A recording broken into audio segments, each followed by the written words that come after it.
रहेगा। और हमेशा याद रखिएगा, अकल बादाम खाने से नहीं, ठोकर खाने से आती है। जितना ज्यादा आप ठोकर खाएंगे उतने ज्यादा अकल आने वाली है। दुनिया का कोई इंसान जो सफल है कह दे कि हमको ठोकर नहीं लगा है, या कोई कह दे कि हम एक ही बार में आए हैं, कभी नहीं आ सकते हैं। यहाँ पर स्टार्टिंग कीजिए, यहाँ पे ज्यादा प्लानिंग वाला के चक्कर में नहीं। कितना अच्छा आप प्लानिंग करके आइएगा ना, कुछ चीजें गड़बड़ होंगी, क्योंकि किताबी नॉलेज, ये मोटिवेशन, ये सब चीजें, ये एक अलग चीज है। धरातल पे उतर के जाइएगा ना तो अलग चीज है यहाँ पर, और कभी बिहार में आके दिखेगा तो एकदम में अलग मिलेगा। तो कितना ठोकर लगा है ये बहुत मायने रखता है, क्योंकि ठोकर नहीं लगेगा ना, जिस पत्थर पे चोट नहीं पड़ती वो कभी मूर्त नहीं बनता है। इसलिए जितना आपको चोट लग रहा है तो ये आपके लिए अच्छी बात है, क्योंकि बड़े बड़े लोगों की जिंदगी में मुसीबत आती है, वो मुसीबत ही आती है बड़े लोगों के लिए, क्योंकि फिल्म में जो सबसे टफ रोल होता है ना, वो बढ़िया हीरो के कंधे पे दिया जाता है। तो ये पृथ्वी पे भी ना ऊपर वाले को पता है कि ये बढ़िया हीरो है, इसको थोड़ा सा हम रोल देते हैं बढ़िया। तो बड़ी जिम्मेदारी देने से पहले ऊपर वाला भी ना आपको टेस्ट करता है, टेस्ट करके ही देखेगा कि नहीं करेगा। हम लोग छोटा सा कोई सामान खरीदते हैं तो उसको ठोक बजा के चेक करते हैं कि सह लेगा कि नहीं सह लेगा। एक छोटा सा बर्तन कोई खरीदने जाता है तो पटक के दिखाता है, देखिए मजबूत है। तो ऊपर वाला भी जब आपको बहुत बड़ा जिम्मेदारी देने वाला होता है ना, तो पहले सोचता है कि इसका थोड़ा सा टेस्ट कर ले। बहुत लोग टेस्टे में भाग जाते हैं, ए भगवान हमरा काहे लिए तुम मुसीबत लाया यार। जब ऊपर वाला तुमको खुशी दिया था तो थैंक यू कहना भूल गए थे, और जब मुसीबत दिया चेक करने के लिए तो परेशान हो गए। यहाँ पर इस चीजों से घबराना नहीं चाहिए किसी को। जिसके जीवन में कठिनाई आ रही है, आप समझिए कि आप एक सही रास्ते पे जा रहे हैं, क्योंकि वही रास्ता सफलता का है। और अगर आपके जीवन में कठिनाई नहीं आ रही है, आप गलत रास्ते पे हैं, क्योंकि सफलता का रास्ता बहुत कठिन होता है। और अभी डिजिटल इंडिया है, सबके हाथ में मोबाइल हो गया है। एक चीज, अगर आप बहुत आगे बढ़ेंगे ना तो एक प्रॉब्लम फेस करेंगे।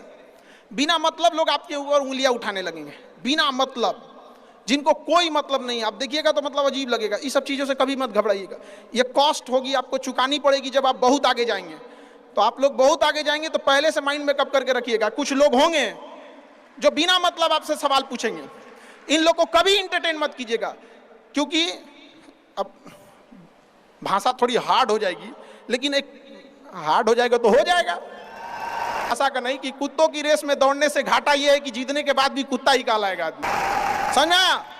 तो जब आप आगे बढ़ेंगे ना, ये कॉस्ट है, समझिएगा इस चीज को। पहले ये कम था, क्योंकि पहले लोगों के पास में हाथ मोबाइल कुछ नहीं था, मतलब कानाफूसी में रह जाता था। लेकिन अब ये बहुत बड़े पैमाने पे हो गया। तो ये सब चीजों से बचिएगा, और ये आएगा आपके साथ में लाइफ में। ये चीज जब बहुत आगे जाएंगे ना तो कुछ कहेंगे अरे इसका प्रोडक्ट खराब है, इसका ये चीज, मतलब कुछ ना कुछ बोलेंगे। उसको बस ऐसे समझिएगा कि जब आप बढ़ते हैं तो आपके चेहरे पे कभी कभी कुछ दाने निकल जाते हैं, उसको छेड़ा नहीं जाता है। 10 दिन 15 दिन बाद वो खत्म हो जाता है, फिर दिखता तो है तो आपका चेहरा ही दिखता है। और ज्यादा खखोरेंगे ना तो उधर के बर्बाद कर देगा आपको। हम निकला है छोड़ दीजिएगा उसको। एक समय आएगा जब आप ही जाने जाएंगे। यहाँ लोग किस चीज पे नहीं उंगलियां उठा देते हैं, भगवान को उंगलियां उठा दिए लोग। अग्नि परीक्षा भगवान को देना पड़ा, हम लोग की क्या औकात है जी यहाँ पर। इसलिए भाई इस सब चक्कर में नहीं पड़िएगा। आप जो है वो एकदम परफेक्ट है, चाहे जैसे भी। गलतियां सबसे होंगी, जो गलती करिएगा उसको एक्सेप्ट कर लीजिएगा। हाँ हमारे पास ऐसे गलती हो गई, नेक्स्ट टाइम से हम सुधारेंगे, बट कोशिश कीजिएगा गलतियां ना हो। लेकिन सबके जवाब देने की कोशिश मत कीजिएगा। आप इंसान है, कोई डिटर्जेंट नहीं है कि सफाई करते चलते हैं। आप काबिल इतना बनिए ना कि लोग आपको रोकने के लिए ना साजिश करना पड़े, कोशिश नहीं। उस लेवल पे जाइए आपको, यार ये कैसे आगे निकल गए। यहाँ पर आएंगी चीजों को हम लोग भी फेस किए हैं, आप लोग भी फेस करना होंगे। यहाँ पे शुरुआत में सबको कॉस्ट चुकानी पड़ती है। और ना लोग कहते हैं कि सबके अंदर कोई यूनिक क्वालिटी होती है, इसको पहचानने का एक तरीका होता है। जब आप मुसीबत में फंसेंगे ना तो वही काम कीजिएगा जो आपको सबसे अच्छा आता है, सबसे अच्छा आता है। आप मुसीबत में फंसेंगे। हम लोग जब इंटर पास किए थे तो हम लोग के सामने भी फाइनल क्राइसिस आया था। सबसे पहले वेल्डिंग मारना चालू किया था आदमी, बिना किसी काम का किसी दुकान पर बैठ के वेल्डिंग मारते रहो। अरे सही भी मारते थे तो 4 को चीज सुना देता था, यार ऐसे नहीं ऐसे होता है, क्या बात करते हैं, बढ़िया मारते थे। और वही सुन लेता था आदमी यहाँ पे। फिर धीरे धीरे किसी को पढ़ाना धीरे धीरे चालू किया आदमी। कुछ दोस्तों ने कहा कि भाई तुम पढ़ाओ, ठीक पढ़ाता है, तो आदमी उधर चला गया। तो आपको भी पता है कि आप किस चीज में अच्छे हैं, तो धीरे धीरे अपने आप के अंदर वो पहचानिए, उसको सुधारने की कोशिश कीजिए। और इधर उधर ज्यादा ध्यान नहीं दीजिए। मुसीबत आए तो अपने आप को एक बार थपथपाइएगा कि हाँ आप उस इलीट क्लास में हैं जिसके सामने मुसीबत आई है। और एक समय आएगा कि जब आप इस मुसीबत को पार कर जाएंगे, और एक समय आएगा कि जब यहाँ आके आप अभी अपनी संघर्ष की कहानी बताएंगे कि हम भी ऐसा थे। और हम आप सबसे यही उम्मीद करते हैं कि भगवान से भी हाथ जोड़ के यही दुआ मांगते हैं कि जितने लोग हैं देश के, सबको एक दिन अपनी कहानी सुनानी पड़े, क्योंकि यह देश वीरों की धरती है, वीरांगनाओं की धरती है। यहाँ पर हर बच्चा यहाँ का फौलाद है अपने आप में। यहाँ पर तो ये वक्त है अब ऋण चुकाने का। अब इस सदी में हमें अपना नहीं, अब इस देश का भी एक ऋण चुकाना होगा कि शायद पिछले जन्म में बहुत सौभाग्य, बहुत अच्छा काम किए होंगे तो हिंदुस्तान में जन्म लिए, वरना अगर जन्म के समय थोड़ा बहुत बॉर्डर क्रॉस करते ना, उधरिया हो जाते ना, अरे बाप रे बाप। तुनान मिस्र रूमा सब लुट गए जहां से, लेकिन मगर है बाकी नामो निशा हमारा। कुछ बात है कि हस्ती मिटती नहीं हमारी, सदियों रहा है दुश्मन दौरे जहां हमारा। भारत को मिटाने की कोशिश की गई, मिटा कभी नहीं।